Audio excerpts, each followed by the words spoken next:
Un niño limpiaba parabrisas con un reloj de oro en la muñeca cuando una mujer rica se detuvo en el semáforo y lo vio. Se quedó paralizada. El sol del mediodía hacía brillar la superficie dorada del reloj, creando destellos que contrastaban con su ropa gastada y sus manos manchadas de jabón barato. Joaquín, de apenas 12 años, observó el Mercedes-Benz negro que se acercaba, calculando mentalmente cuánto podría ganar con ese cliente. El auto se detuvo justo frente a él. A través del cristal polarizado, Joaquín distinguió a una mujer elegante, tecleando en su celular con la indiferencia típica de los que viven en esa zona privilegiada de la Ciudad de México. Sin esperar permiso, comenzó a limpiar el parabrisas con movimientos precisos y bien practicados. Fue entonces cuando sucedió. La mujer levantó la vista de su teléfono, probablemente para decirle que no necesitaba el servicio, pero sus palabras murieron antes de salir. Sus ojos se clavaron en el reloj que brillaba en la pequeña muñeca de Joaquín. El color abandonó su rostro, como si hubiera visto un... ¿De dónde sacaste ese reloj? La voz de la mujer tembló al hacer la pregunta. Joaquín retrocedió instintivamente, protegiendo el reloj con su otra mano. No era la primera vez que alguien se fijaba en él. Ya había rechazado varias ofertas de compra, algunas bastante tentadoras para alguien que creció en las entrañas de Tepito. Era de mi papá, respondió secamente, preparándose para alejarse. El semáforo cambió a verde y los claxones comenzaron a sonar detrás del Mercedes, pero la mujer permanecía inmóvil. Su mirada iba del rostro de Joaquín al reloj. Espera, dijo ella. Pero Joaquín ya se había escabullido entre los autos, desapareciendo en la marea de metal y calor que inundaba la avenida. 4 horas antes. La mañana había comenzado como cualquier otra en el pequeño departamento de la unidad habitacional donde Joaquín vivía con su abuela Carmen. El sol apenas se asomaba por las ventanas cuando el niño ya estaba despierto, cumpliendo con su rutina diaria. Como cada mañana, Joaquín seguía su ritual matutino. Sentado en el borde de su cama, sostenía el reloj con reverencia mientras lo limpiaba con un paño suave. Era un Omega Constellation, aunque él no conocía su verdadero valor. Para Joaquín, lo importante era que había sido el último regalo de su padre antes de partir al norte, 5 años atrás. Tu abuelo me lo dio cuando era joven, le había dicho su padre aquella última noche. Ahora es tuyo, cuídalo bien, hijo. Cuando regrese, me dirás si el tiempo pasa igual de rápido allá que acá. Joaquín nunca entendió del todo esas palabras, pero las atesoraba junto con el reloj. Cada mañana las repetía en su mente mientras lo limpiaba. Ya estás despierto, mi niño. La voz de su abuela Carmen, algo ronca por el asma, llegó desde la pequeña cocina. Ven a desayunar antes de irte. El aroma de huevos con frijoles llenaba el pequeño espacio. Carmen, una mujer menuda de 60 y tantos años, se movía con dificultad, pero aún así se las arreglaba para atender a su nieto. Pero tenía la determinación de quien ha enfrentado la vida sin doblegarse. No deberías estar de pie, protestó Joaquín, guardando el reloj en su caja antes de ponérselo. El doctor dijo que necesitas descansar. Va, los doctores siempre dicen lo mismo, respondió Carmen, sirviendo los huevos en un plato desportillado, como si el descanso pagara las cuentas. Joaquín se sentó a la mesa, observando con preocupación cómo su abuela se llevaba una mano al pecho, respirando con dificultad. Las medicinas para el asma eran caras, y el seguro popular no cubría todas las que necesitaba. Hoy me va a ir bien, afirmó Joaquín con una seguridad que no sentía del todo. Ya verás que junto para tus medicinas. Carmen se sentó frente a él, sus ojos brillando con una mezcla de orgullo y tristeza. Eres igualito a tu padre, siempre pensando en los demás antes que en ti mismo. La mención de su padre provocó el silencio habitual. 5 años sin noticias eran demasiados. Demasiado tiempo, incluso para la esperanza más tenaz. Pero ni Joaquín ni su abuela se atrevían a decir en voz alta lo que ambos temían. Después del desayuno, Joaquín preparó su mochila con botellas de agua, jabón, el limpiador y los trapos que usaría durante el día. Antes de salir, se detuvo frente al pequeño altar que su abuela mantenía en la sala. La foto de su padre le sonreía desde un marco gastado, con el mismo reloj brillando en su muñeca. Cuídate mucho, mi niño, dijo Carmen, besándole la frente. Y no dejes que nadie te quite ese reloj, es lo único que nos queda de él. El viaje de Tepito a Polanco era largo, pero Joaquín ya lo tenía dominado. En el metro, mientras esquivaba vendedores ambulantes y se apretujaba entre la gente, hacía cálculos mentales. Necesitaba juntar al menos 500 pesos para las medicinas de su abuela. En los buenos días, los semáforos de Polanco podían dejar eso y más. Pero últimamente, la competencia había aumentado. Lo que Joaquín no sabía, mientras salía de la estación Polanco aquella mañana, era que el reloj en su muñeca estaba a punto de cambiar su vida para siempre. No podía imaginar que la mujer del Mercedes negro, Mercedes Fuentes, reconocería en ese reloj el mismo que había regalado a su hermano menor 15 años atrás, antes de que él también partiera al norte, antes de que desapareciera sin dejar rastro. El destino, como el tiempo, tiene una forma peculiar de cerrar círculos. Mercedes Fuentes permaneció inmóvil en su auto mucho después de que el semáforo cambiara a verde.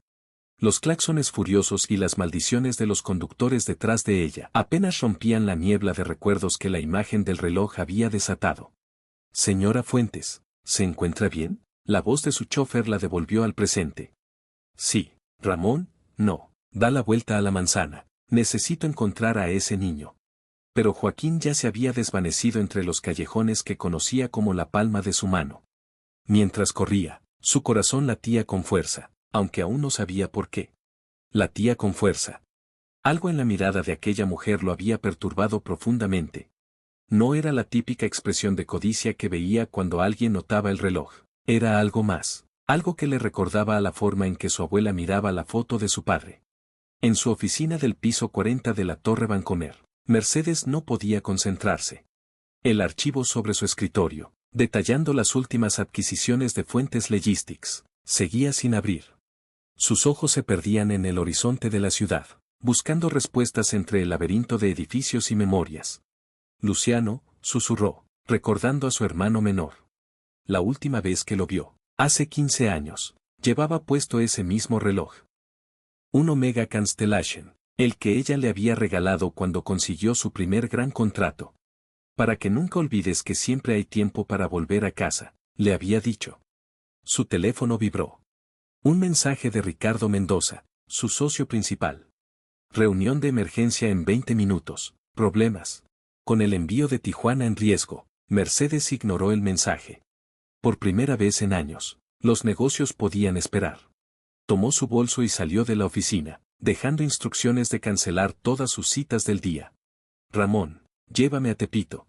El chofer la miró por el espejo retrovisor con preocupación. En 15 años trabajando para ella, nunca le había pedido que la llevara a ese barrio.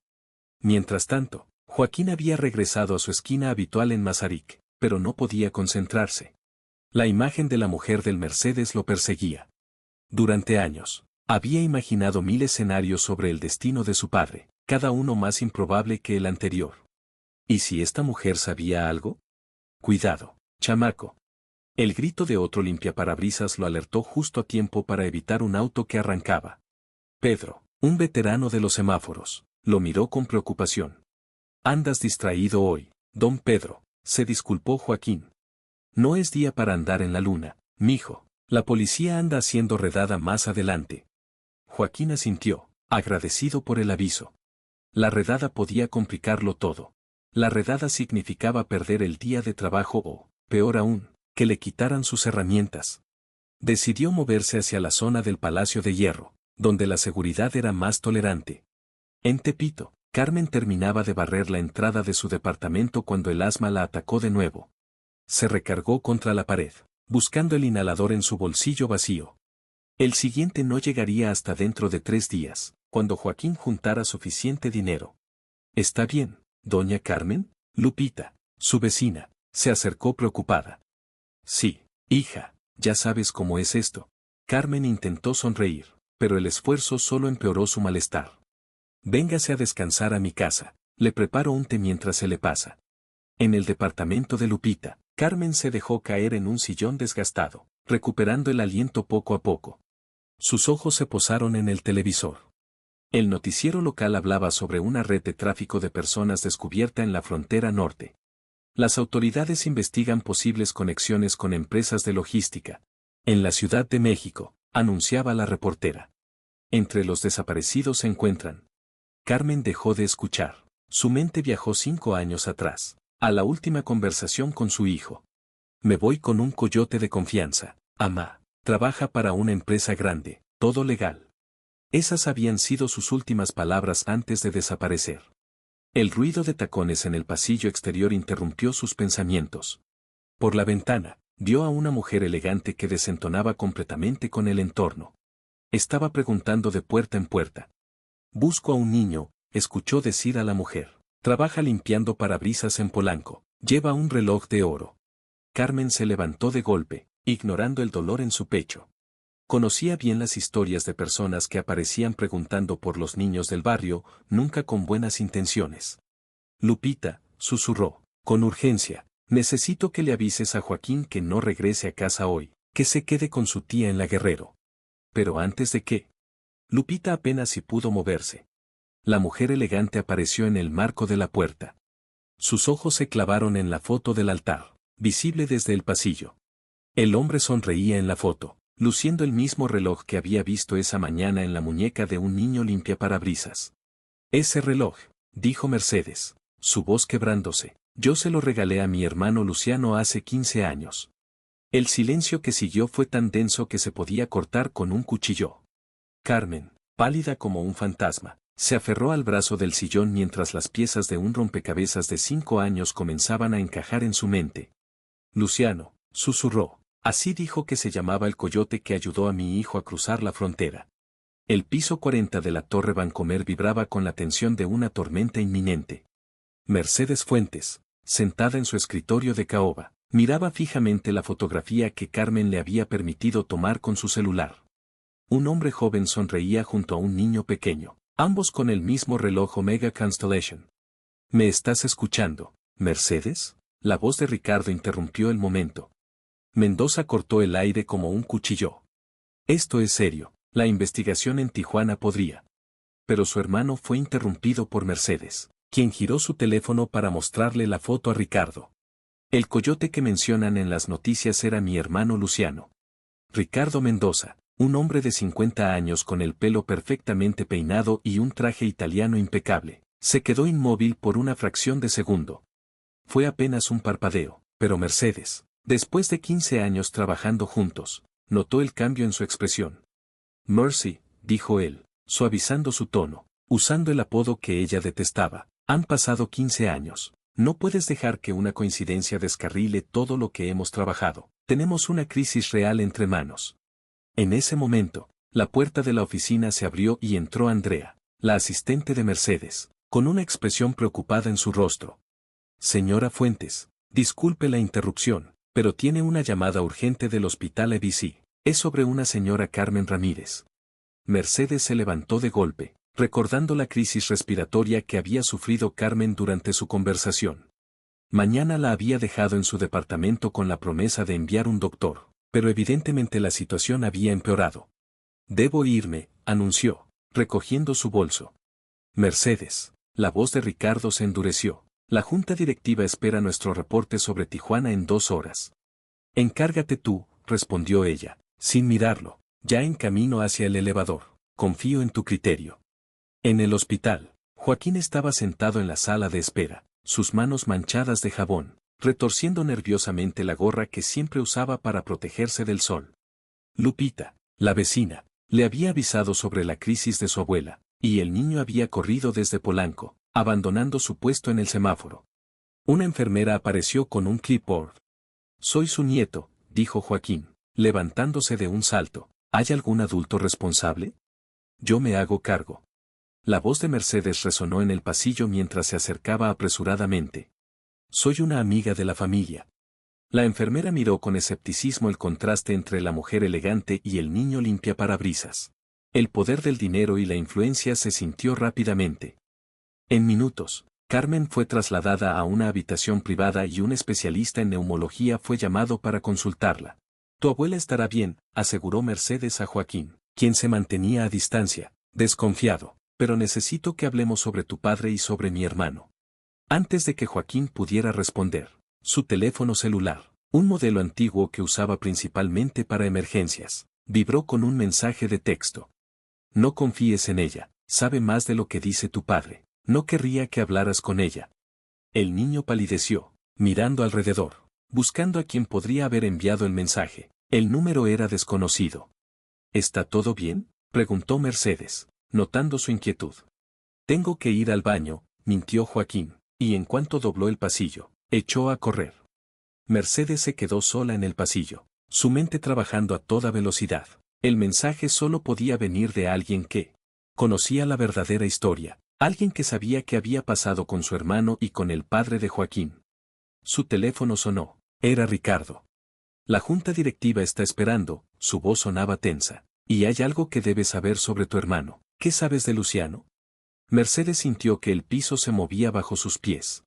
Ven a la oficina. No es algo para hablar por teléfono. Dímelo ahora, Ricardo. Hubo un largo silencio en la línea. Tu hermano no era un simple coyote, Mercedes. Era parte de una operación más grande. Una operación que tú misma has estado financiando sin saberlo durante todos estos años. El teléfono resbaló de las manos de Mercedes, cayendo al suelo del hospital. Las palabras de Ricardo resonaban en su mente mientras las piezas comenzaban a encajar, los envíos irregulares, las rutas cambiadas a último momento, los conductores que nunca usaban la misma ruta 2 veces. En el baño del hospital, Joaquín miraba fijamente el reloj de oro en su muñeca. Por primera vez, notó algo que nunca había visto antes, una pequeña inscripción en el reverso de la caja, casi borrada por el tiempo. Para Luciano, porque siempre hay tiempo para volver a casa. Otro mensaje llegó a su teléfono. Tu padre descubrió la verdad sobre Luciano, por eso tuvo que desaparecer. El reloj es la prueba, manténlo a salvo en la habitación de Carmen. Los monitores comenzaron a sonar con alarma. La mujer, en medio de su crisis respiratoria, luchaba por decir algo. La enfermera se inclinó para escuchar sus palabras entrecortadas. El reloj, la bodega en Tijuana, las facturas, mi hijo, él. Sus palabras fueron interrumpidas por un ataque de tos violento. En el pasillo, Mercedes recogía su teléfono roto, con las manos temblando, mientras trataba de hacer una terrible conexión. Su propia empresa, construida con años de trabajo duro, podría ser la responsable de la desaparición de su hermano y del padre de Joaquín.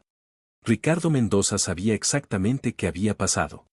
La sala de juntas de Fuentes Logistics ocupaba la esquina más privilegiada del piso 40, con ventanales que ofrecían una vista panorámica de la Ciudad de México. Ricardo Mendoza observaba el atardecer mientras sostenía una llamada en voz baja. ¿El niño tiene el reloj? Sí, el mismo. No, Mercedes, ya hizo la conexión. Necesitamos proceder con cuidado. Ella tiene demasiada influencia. Entiendo, me encargo. Cuando Mercedes entró a la sala, Ricardo ya había guardado su teléfono y mostraba su sonrisa habitual, esa que durante 15 años le había parecido paternal, pero que ahora le provocaba escalofríos. Por fin llegas, dijo él señalando una carpeta sobre la mesa. Todo está aquí, las rutas, los conductores, las bodegas y la verdad sobre Luciano. Mercedes se mantuvo de pie, con los tacones clavados en el piso de mármol italiano. ¿Por qué, Ricardo? Tu hermano era ambicioso como tú. Vio una oportunidad en nuestra red de distribución. Al principio solo eran indocumentados, gente desesperada por cruzar, pero luego. Ricardo hizo una pausa, estudiando su reacción. Mercedes luego descubrió que podríamos ganar más con otro tipo de mercancía. En el hospital, Joaquín se había escondido en la capilla, su único refugio en ese momento. El reloj pesaba en su muñeca como nunca antes. Los mensajes en su teléfono se habían vuelto más urgentes. Tu padre encontró documentos, los escondió en el reloj.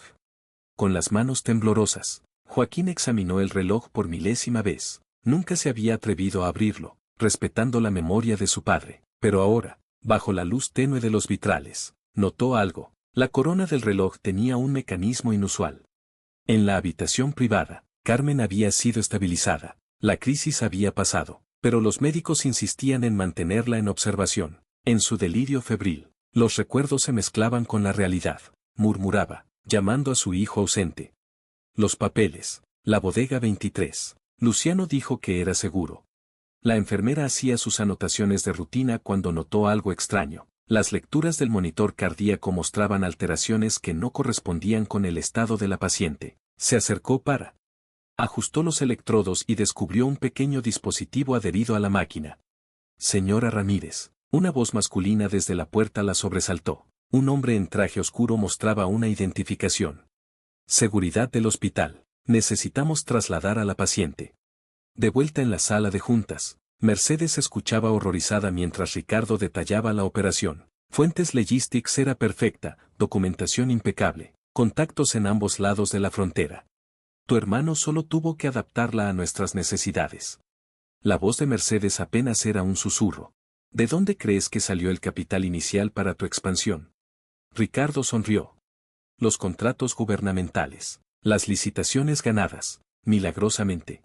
Mercedes recordó cada victoria empresarial, cada negocio aparentemente perfecto, 15 años de éxitos construidos sobre desapariciones, sobre familias destruidas, sobre la sangre de su propio hermano. ¿Qué pasó con Luciano?, se preguntó, pensando que tal vez se volvió descuidado. Comenzó a documenta todo, toma fotos, guarda pruebas, decía, que era su seguro de vida. Ricardo se sirvió un vaso de agua con calma, pero cometió el error de confiar en la persona equivocada. El padre de ese niño que tanto te interesa. En la capilla del hospital, Joaquín finalmente había descubierto el secreto del reloj, la corona. Al girarla de cierta forma, liberaba un compartimento oculto en la parte posterior. Dentro, doblado con precisión militar, había un microfilm. Su teléfono vibró una vez más. No lo abras, es tu única protección, sal del hospital ahora. Pero era tarde. En el pasillo, los pasos firmes se acercaban a la capilla. El padre de Joaquín, continuó Ricardo, era uno de nuestros mejores conductores. Nunca hizo preguntas, hasta que conoció a Luciano. Tu hermano le confió demasiado, le mostró pruebas, incluso le dio ese maldito reloj lleno de evidencia. ¿Lo mataste? La pregunta de Mercedes cortó el aire como un cuchillo. Yo no, querida, tú lo hiciste. ¿Recuerdas aquella orden que firmaste hace 5 años? La reestructuración de las rutas del norte. Mercedes recordó el documento. Ricardo lo había presentado como una optimización necesaria, un ajuste rutinario. Ella lo firmó sin leer los detalles, confiando en él como siempre. En ese momento, su teléfono de repuesto sonó. Era un mensaje del hospital, intento de traslado no autorizado de la paciente Carmen Ramírez. Seguridad activada. Mientras tanto, en la capilla, Joaquín enfrentaba una decisión difícil: huir con el reloj y las pruebas que contenía, o regresar con su abuela, que podría estar en peligro. El sonido de la puerta abriéndose le quitó la posibilidad de elegir. Hola Joaquín, la voz era amable, profesional. Soy de servicios infantiles, tu abuela está preocupada por ti. El niño retrocedió, aferrando el reloj contra su pecho. Por la ventana de la capilla, el sol se ponía sobre la Ciudad de México, tiñendo el cielo del mismo color que la sangre que había costado tantas vidas y que ahora amenazaba con costar más. La capilla del hospital se había convertido en una trampa. Joaquín, acorralado entre el altar y el supuesto trabajador social, sentía el pulso del reloj contra su piel como si fuera el latido de su propio padre, advirtiéndole del peligro. Ven conmigo, chamaco, insistió el hombre, su sonrisa profesional contradiciendo la amenaza en sus ojos. Tu abuelita necesita descansar y hay personas que quieren hablar contigo sobre ese reloj tan bonito. Joaquín recordó las palabras que su padre le repetía cuando practicaban boxeo en el patio de la vecindad. A veces, mi hijo, el mejor golpe es el que no tiras. Es mejor correr que pelear una batalla que no puedes ganar. En un movimiento desesperado, el niño fingió tropezar hacia adelante, aprovechando su pequeña estatura para escurrirse entre las piernas del hombre. El grito de frustración detrás de él confirmó que había tomado la decisión correcta. Mientras tanto, en la Torre Vancomer, Mercedes mantenía los ojos fijos en Ricardo, su mente trabajando a toda velocidad para ganar tiempo. Necesito ver los documentos completos, dijo. Fingiendo una calma que estaba lejos de sentir, Mercedes dijo: si voy a enfrentar esto, quiero saber exactamente qué pasó. Ricardo sonrió, pero el gesto no llegó a sus ojos. Por supuesto, están en la caja fuerte de mi oficina, acompáñame. En el momento en que Ricardo se levantó, el teléfono de Mercedes vibró con un mensaje de Andrea, su asistente. Policía Federal en recepción, buscan a Arm, tienen orden de cateo en el hospital. Carmen despertó de su sopor inducido por medicamentos para encontrar a una enfermera joven ajustando su suero con manos temblorosas. ¿Dónde está mi nieto?, preguntó, su voz ronca por la reciente intubación. Está a salvo, respondió la enfermera en voz baja, deslizando un papel en la mano de Carmen. Mercedes Fuentes me envió, no confíes en nadie más. El papel contenía una sola línea. La bodega 23 fue vaciada anoche. Todos los documentos fueron trasladados. Carmen cerró los ojos. Lágrimas silenciosas rodando por sus mejillas. Esa bodega había sido la última ubicación conocida de su hijo antes de desaparecer. Joaquín corría por los pasillos del hospital, su mente repasando el mapa mental que había creado durante las largas horas de espera. Sabía que no podía salir por la entrada principal, donde seguramente habría más hombres esperando. Necesitaba llegar al área de servicio en el sótano. Su teléfono vibró nuevamente. Entrada de ambulancia 5 minutos. Camioneta blanca. Confiar o no confiar. No tenía muchas opciones. En el piso 40, Mercedes había logrado excusarse para ir al baño, ganando preciosos minutos. En el cubículo más alejado, marcó un número que no había usado en años. Comandante Ramírez, susurró cuando contestaron. Soy Mercedes Fuentes. Encontré lo que buscaba sobre el caso de 2019. Tengo pruebas. Las tendrá en 1 hora, pero necesito un favor primero. En el área de ambulancias, una camioneta blanca esperaba con el motor encendido. Joaquín se acercó con cautela, el corazón amenazando con salirse de su pecho. La puerta se abrió, revelando a Andrea, la asistente de Mercedes. Rápido, apenas. Joaquín subió a la camioneta, que arrancó dejando atrás el hospital y a los hombres que comenzaban a salir por la entrada de servicio. Tu abuela está segura, dijo Andrea mientras conducía, pero necesitamos poner el reloj a salvo, es la única prueba que queda. ¿Prueba de qué? De todo, de la red de tráfico, de las desapariciones, de los documentos falsos. Andrea hizo una pausa, de lo que le pasó a tu padre y al hermano de la señora Fuentes. En ese momento, el teléfono de Joaquín vibró con un último mensaje. No confíes en Andrea. Era demasiado tarde. La camioneta ya se desviaba hacia un callejón oscuro en las afueras de la ciudad. En la Torre Vancomer, Ricardo recibió una llamada que lo hizo palidecer. Como que el niño escapó y el reloj. ¿Mercedes? Mercedes, que regresaba del baño, alcanzó a escuchar la conversación. Su rostro se mantuvo impasible, pero su mano apretó el teléfono en su bolsillo, donde brillaba el último mensaje del comandante Ramírez. Equipo en posición, esperando su señal. Ricardo colgó y se volvió hacia ella con una nueva frialdad en la mirada. Parece que tenemos que acelerar las cosas, dijo. Querida socia, sabes, tu hermano tenía esa misma mirada cuando entendió que sabíamos de su traición. ¿Qué le hiciste a Luciano? Yo, nada. Él se lo buscó solo, igual que tú ahora. Ricardo sacó una pistola del cajón de su escritorio. Es una lástima, realmente disfruté construir este imperio contigo. En el callejón oscuro, la camioneta blanca se detuvo. Andrea se volvió hacia Joaquín con una sonrisa que ya no intentaba esconder su verdadera naturaleza. El reloj, por favor. Joaquín miró por la ventana. Estaban en medio de la nada, rodeados por bodegas abandonadas. En la oscuridad, pudo distinguir otras siluetas acercándose a la camioneta. El niño apretó el reloj contra su pecho, pensando en su padre, en su abuela, en todas las verdades y mentiras que se habían entrelazado alrededor de esa pequeña pieza de oro. Mi papá decía que el tiempo siempre dice la verdad, murmuró. Todo pronóstico sonrió. La sonrisa de Joaquín desconcertó a Andrea. En sus años trabajando para la organización, había aprendido que las personas acorraladas mostraban miedo, ira, desesperación, pero nunca sonreían. ¿Qué es tan gracioso, chamaco?, preguntó Andrea. Mi papá, respondió Joaquín, su mano jugando con la corona del reloj. Siempre decía que hay que tener unas bajo la manga.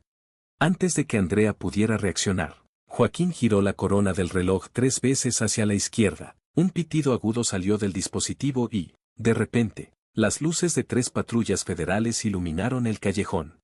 Policía Federal, nadie se mueva. En la Torre Vancomer, la situación era igualmente tensa. Ricardo mantenía su pistola apuntando al pecho de Mercedes, mientras, 40 pisos abajo, en las calles, las sirenas comenzaban a sonar.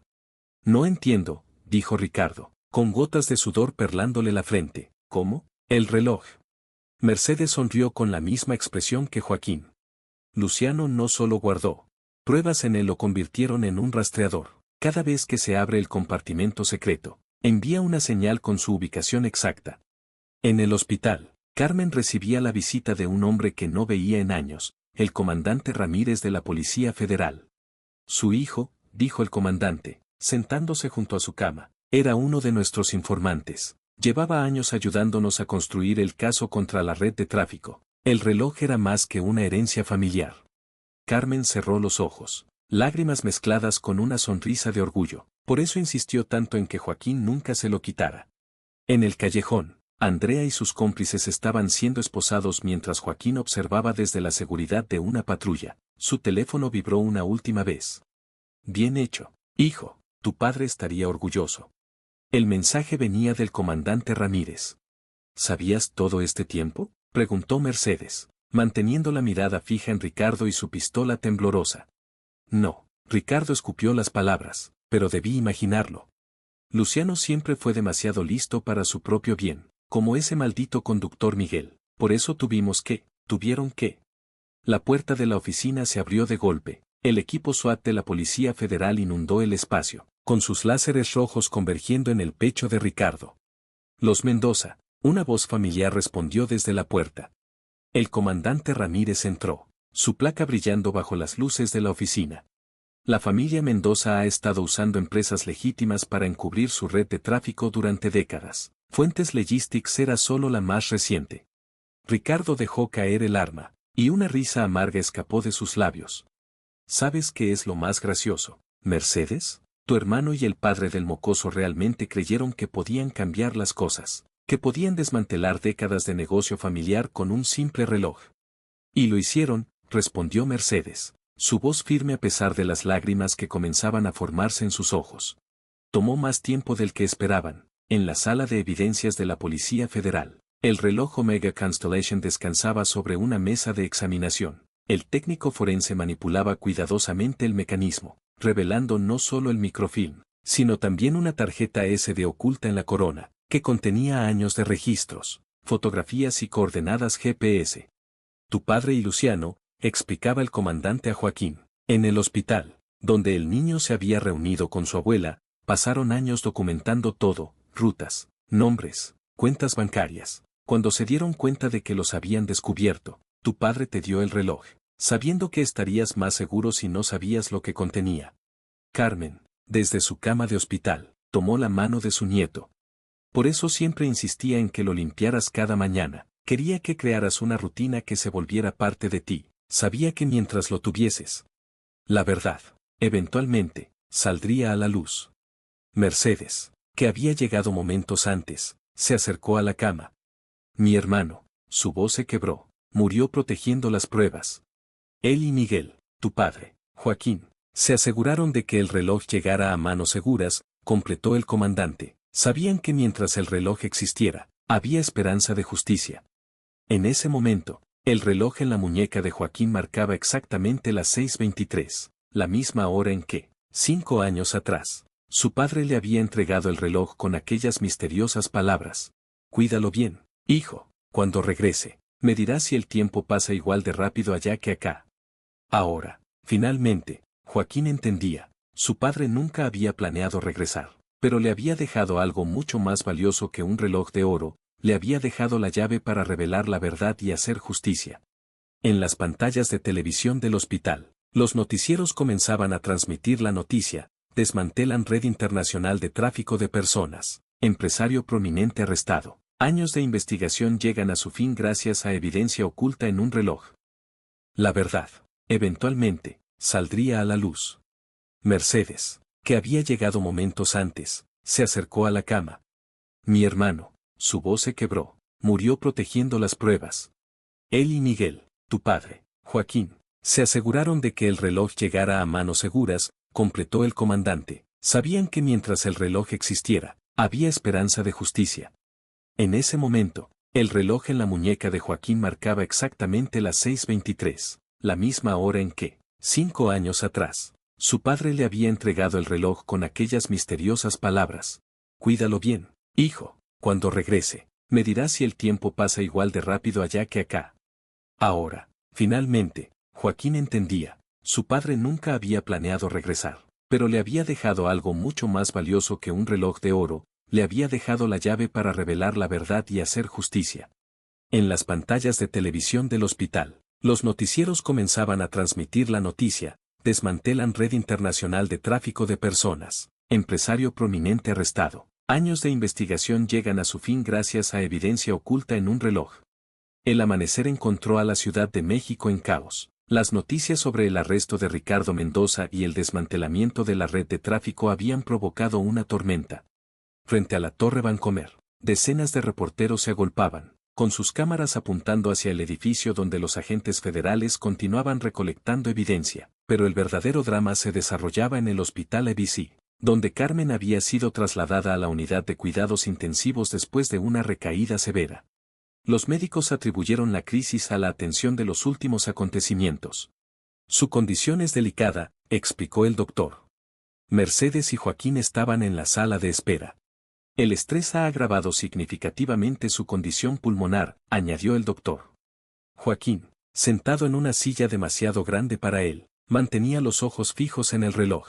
Las manecillas marcaban las 7:15, la misma hora en que, 5 años atrás, su padre había partido hacia el norte, hacia su destino final en aquella bodega de Tijuana.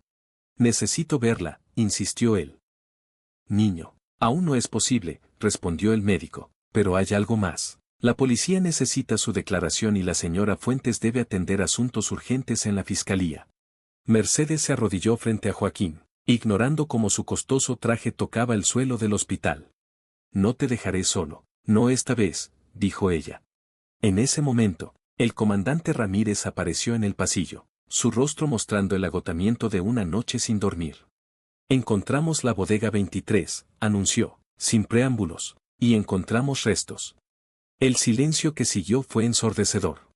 Mi papá, la voz de Joaquín apenas era un susurro.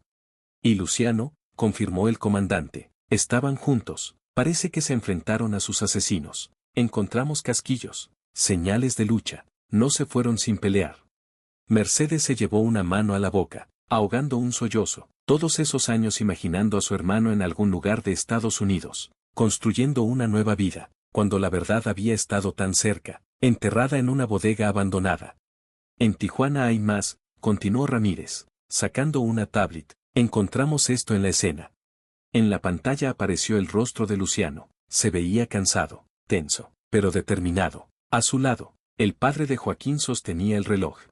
Mercedes, si estás viendo esto significa que algo salió mal, comenzó Luciano. La red es más grande de lo que imaginamos. Los Mendoza no son solo una familia, son un cartel completo. Hemos documentado todo, nombres, fechas, rutas. Miguel encontró las pruebas en los registros de Fuentes Logistics. Hijo, interrumpió el padre de Joaquín, mirando directamente a la cámara, si ves esto, perdóname por no regresar. El reloj no es solo un recuerdo, es la llave de todo. Cuídalo y recuerda, el tiempo siempre dice la verdad. El video terminó abruptamente con el sonido de puertas abriéndose y gritos. Joaquín se levantó de la silla, sus pequeños puños apretados. Quiero ver a mi abuela. Joaquín, comenzó Mercedes. Ahora, la voz del niño resonó en el pasillo con una autoridad que sorprendió a todos. Ella necesita saber la verdad, necesita despedirse. El doctor intercambió miradas con el comandante y, finalmente, asintió. 5 minutos después, en la UCI, Carmen yacía conectada a múltiples máquinas, su respiración asistida por un ventilador. Cuando Joaquín entró, sus ojos se abrieron buscando a su nieto. Abu. Joaquín se acercó y tomó su mano. ¿Encontraron a papá? Una lágrima rodó por la mejilla de Carmen. Intentó hablar, pero el tubo en su garganta lo impedía. Fue un héroe, continuó Joaquín, su voz quebrándose. Él y el tío Luciano trataron de detener a los malos. El reloj, todo este tiempo, el reloj guardaba la verdad. Carmen apretó débilmente la mano de su nieto, sus ojos se movieron hacia Mercedes, que permanecía en la puerta. Señora Carmen, Mercedes se acercó a la cama, le prometo, le juro que cuidaré de Joaquín, es lo menos que puedo hacer por lo que su hijo y mi hermano. Las máquinas comenzaron a emitir alertas, el equipo médico irrumpió en la habitación. Está entrando en paro, gritó una enfermera. Abu. Joaquín se aferró a la mano de su abuela. No me dejes, tú también. El reloj en su muñeca marcaba las 7:45 cuando el sonido del monitor cardíaco se convirtió en un tono continuo. Meses después, el cementerio de San Fernando se vestía de crisantemos y cempasúchil. El Día de los Muertos traía consigo el aroma dulzón del copal y el color naranja intenso de las flores. Sobre las lápidas, Frente a 3 tumbas recién instaladas, Joaquín depositaba cuidadosamente 3 fotografías enmarcadas, su padre, su abuela y Luciano Fuentes, unidos finalmente en el descanso eterno. El reloj en su muñeca marcaba las 3:33 de la tarde, la misma hora en que, medio año atrás, los restos de su padre y Luciano habían sido finalmente sepultados con honores. La ceremonia había sido transmitida por Televisión Nacional. 2 héroes anónimos que habían sacrificado todo para exponer una red criminal que se extendía por todo el continente. ¿Estás listo? Mercedes apareció a su lado, vestida de negro, pero con un rebozo bordado que Carmen le había regalado durante sus últimos días en el hospital. Casi, respondió Joaquín, acomodando las veladoras frente a las fotografías. Abu siempre decía que en el Día de Muertos las almas necesitan luz para encontrar el camino a casa. Mercedes se arrodilló junto al niño, observando cómo las llamas de las veladoras danzaban con la brisa de la tarde. Los últimos meses habían transformado a ambos. El proceso de adopción había sido sorprendentemente sencillo. La última voluntad de Carmen, grabada por el comandante Ramírez en el hospital, había sido clara al respecto. ¿Sabes? Joaquín rompió el silencio mientras encendía la última veladora. A veces pienso que papá y el tío Luciano sabían que esto pasaría, no lo de Abu. Su voz se quebró por un momento, pero todo lo demás. Como si hubieran planeado que nos encontráramos. Mercedes asintió, recordando las últimas palabras del video encontrado en la bodega 23. Las investigaciones posteriores habían revelado la verdadera magnitud de la operación, más de 1000 personas desaparecidas, decenas de empresas fachada, políticos y empresarios implicados en ambos lados de la frontera. Ricardo Mendoza había sido solo la punta del iceberg. La fundación está ayudando a muchas familias, comentó Mercedes. Después de la caída de Fuentes Logistics, había dedicado su fortuna personal a crear una organización para apoyar a familias de migrantes desaparecidos. Ayer localizamos a 3 personas más en Guatemala. Joaquín sonrió, un gesto que ahora le salía más fácilmente. Abu estaría orgullosa. Siempre decía que el dinero solo vale si ayuda a otros. Un grupo de mariachis comenzó a tocar cerca de una tumba. Las notas de amor eterno flotaban en el aire de la tarde. Mercedes observó cómo Joaquín tarareaba inconscientemente la melodía, un hábito heredado de Carmen. ¿La extrañas mucho?, preguntó. Suavemente. Todos los días, respondió Joaquín, sus dedos rozando el cristal del reloj, pero sé que está con papá ahora y con el tío Luciano. El sol comenzaba a ponerse sobre el cementerio, tiñendo el cielo con los mismos tonos naranjas que las flores de cempasúchil. Mercedes sacó de su bolso 3 sobres amarillentos. Encontramos esto en la bodega, detrás de una pared falsa, explicó, entregándoselos a Joaquín. Son cartas de tu padre y Luciano. Las escribieron la noche que... Joaquín tomó los sobres con las manos temblorosas. Los sellos seguían intactos. ¿Las has leído?, preguntó. Mercedes negó con la cabeza. Son para ti. Creo que este es el momento adecuado. Joaquín abrió el primer sobre, reconociendo inmediatamente la letra de su padre. Hijo mío, si estás leyendo esto, significa que el reloj cumplió su propósito. No me arrepiento de nada, excepto de no poder verte crecer, pero quiero que sepas que cada lejos de ti, valió la pena si significa que otros niños no perderán a sus padres como tú me perdiste a mí. El reloj es más que oro y acero, es un recordatorio de que el tiempo no se mide en horas o minutos, sino en las vidas que tocamos, en las verdades que defendemos, en el amor que dejamos atrás. Cuida a tu abuela y, si el destino lo permite, conocerás a alguien especial, alguien que entenderá por qué hicimos lo que hicimos, con amor eterno. Papá. La segunda carta era de Luciano, dirigida tanto a Mercedes como a Joaquín, y la tercera de Carmen, escrita en el hospital, días antes de su partida. Mientras el sol terminaba de ocultarse, Joaquín y Mercedes leyeron las cartas en silencio, las lágrimas mezclándose con sonrisas ocasionales. Los mariachis habían cambiado a las golondrinas y el aroma del copal se intensificaba con la llegada de la noche. ¿Nos vamos a casa?, preguntó Mercedes, finalmente guardando las cartas con cuidado. Joaquín asintió, levantándose y limpiando la tierra de sus rodillas. Antes de partir, se detuvo. Un momento más frente a las tumbas. El tiempo pasa igual aquí que allá, susurró, respondiendo finalmente a la pregunta que su padre le había hecho 5 años atrás. Solo que ahora lo mido diferente.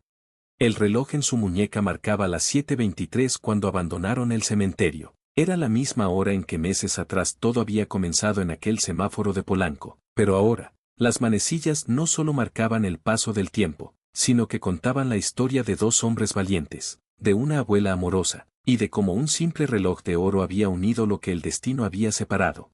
En el horizonte, las luces de la Ciudad de México comenzaban a brillar, recordándoles que, mientras el tiempo sigue su marcha implacable, algunas historias nunca terminan realmente, solo se transforman, como el oro del reloj que ahora brillaba bajo las primeras estrellas de la noche, guardando nuevas verdades, nuevos recuerdos y la promesa de un mañana más justo.